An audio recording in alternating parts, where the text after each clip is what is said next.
Welcome to the channel, where the lives of history's greatest thinkers come alive in words.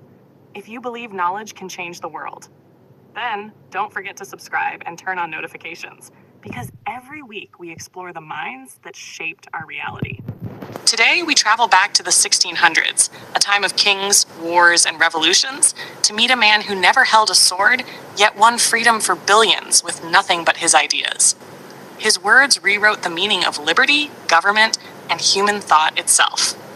This is the story of John Locke, the philosopher who built the foundation of the modern world. In the cold autumn of 1632, in a small English village called Rington, a baby cried his first breath. That child, John Locke, would grow to question everything: God, government, and even the nature of the human mind. Born to a Puritan family in an age of war and tyranny, his life began in the shadow of conflict. His father, a modest country lawyer, fought for the parliamentary forces during the English Civil War, standing against the absolute power of the king. From his earliest days, young Locke learned that power was never sacred and authority could be challenged. Locke's childhood was disciplined yet thoughtful. His father believed in education, not as memorization, but as awakening the mind. By the age of 14, John was sent to Westminster School in London, one of the best in the country. There, among the sons of noblemen, he studied Latin, Greek, logic, and rhetoric. Yet, even as a boy, he noticed something that disturbed him.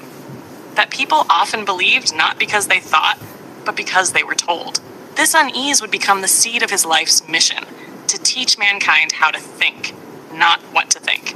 In 1652, Locke entered Christ Church, Oxford, a place that smelled of parchment and power. Oxford was still medieval in spirit, obsessed with Aristotle, with old ideas repeated like religious chants. But the world outside was changing. Galileo had proven that Earth was not the center of the universe. Bacon had taught men to seek truth through observation. Descartes was urging people to doubt everything and rebuild knowledge from reason. Yet inside Oxford's stone walls, Locke felt suffocated by tradition.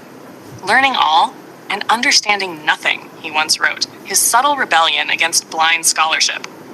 At Oxford, Locke's restless curiosity found a new direction: science. He was captivated by the great minds of the scientific revolution. He became friends with Robert Boyle, one of the fathers of modern chemistry, and through Boyle, Locke met Thomas Sydenham, the English Hippocrates. Under Sydenham's guidance, Locke studied medicine and learned to see the body as a machine governed by natural laws. This way of thinking, rational, empirical, evidence-based, would become the backbone of his later philosophy. For Locke, everything, even the mind, could be examined through the lens of reason and experience. By the 1660s, Locke's world was changing rapidly. England had executed its king, experimented with a republic under Oliver Cromwell, and now restored the monarchy with Charles II. The nation trembled between freedom and tyranny. Amid this chaos, Locke met a man who would change his life: Anthony Ashley Cooper, a sharp, ambitious politician who would later become the Earl of Shaftesbury. Locke became his personal physician and confidant, and soon his trusted advisor.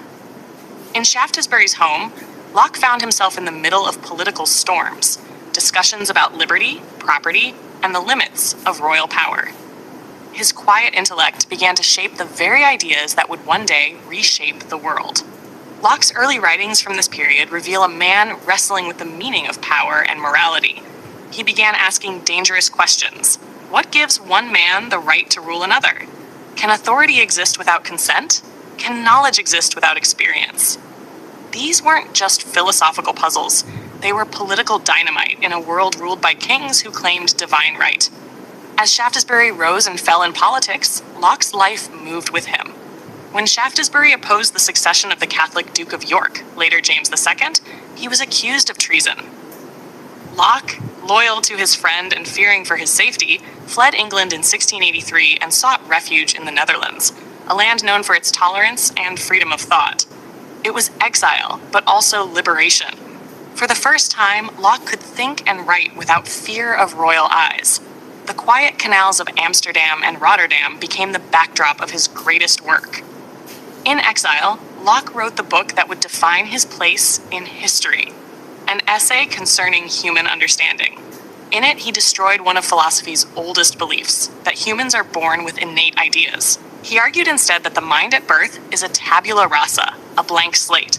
Everything we know comes from experience, from what we see, hear, feel, and touch. Knowledge, therefore, is not inherited, it is earned. This simple, elegant idea changed everything. It meant that kings were not born wise, and peasants were not born ignorant. Education, not blood, made the man. It also meant that truth was not owned by priests or monarchs. Anyone, anywhere, could seek it through reason. Locke's philosophy democratized the mind itself. It gave birth to a radical idea that equality begins not in politics, but in thought. After 5 years in exile, Locke returned to England in 1689 following the Glorious Revolution, when the people, tired of tyranny, invited William and Mary to take the throne and establish a constitutional monarchy. Locke, now 57, came home not as a fugitive, but as a visionary. His writings perfectly aligned with the new age of liberty and law. In the same year, he published his political masterpiece, 2 Treatises of Government. The first treatise dismantled the idea of divine right, arguing that no one has a God-given right to rule over others. The second treatise built a new vision of society, one based on reason, consent, and natural rights. According to Locke, every human being is born with certain natural rights: life, liberty, and property. Governments exist to protect these rights, not to violate them. And if they do violate them, the people have not just the right, but the duty to rebel. These ideas were revolutionary. They became the blueprint for democracy. In a world of kings, Locke declared that sovereignty belongs to the people. In a world of masters and slaves, he proclaimed equality. And in a world of blind obedience, he demanded reason. His pen had achieved what swords could not. It liberated the human will. Locke's philosophy didn't stop at politics. He also wrote about religion, arguing that faith should never be imposed by force. In his letter concerning toleration, he wrote, "True religion consists in the inward persuasion of the mind." In other words, belief cannot be commanded. This was a dangerous idea in a Europe still scarred by religious wars. Yet Locke stood firm, defending the right of every person to worship freely. His advocacy for tolerance became one of the cornerstones of modern secularism. Despite his fame, Locke remained humble and private. He lived simply, often in the countryside with his close friend Lady Masham, surrounded by books, trees, and quiet thought. His health was fragile. Asthma and exhaustion followed him for years, but his intellect never dimmed. He continued to correspond with scientists, theologians, and statesmen across Europe. His mind always curious, his tone always calm. He never married, but is revealed a man of deep feeling, thoughtful, kind, and quietly humorous.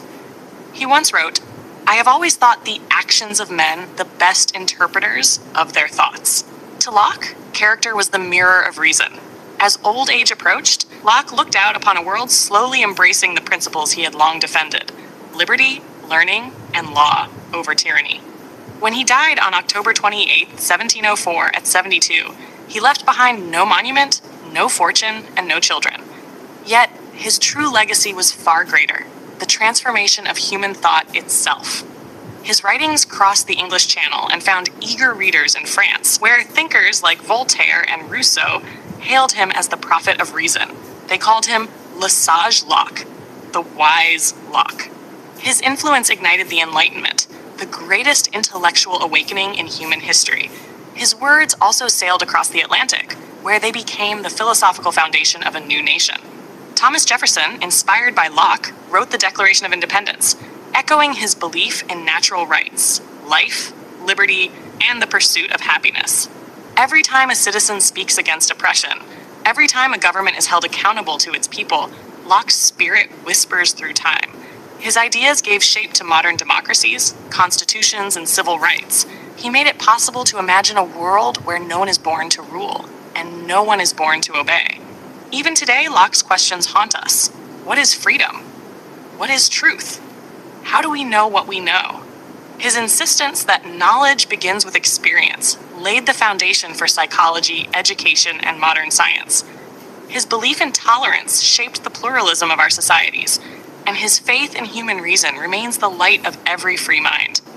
But perhaps the most beautiful thing about Locke was his humility. He never claimed to have all the answers. New opinions, he said, are always suspected and usually opposed without any other reason but because they are not already common. He believed progress was not born from pride, but from patience, from the slow, steady courage to question the unquestionable. John Locke did not seek fame. He sought understanding. He did not conquer lands, but liberated minds. His power was invisible yet eternal. Because once an idea is born, once a man teaches the world to think for itself, no empire can ever destroy that. More than 3 centuries later, his voice still speaks to us, not from a throne, but from within our conscience. He reminds us that freedom begins not in laws or armies, but in the human mind. It begins the moment you decide to question, to reason, and to think. So if this story of John Locke has moved you, if it reminded you that every great revolution starts with a single idea, then remember to subscribe to the channel, because here we keep those ideas alive.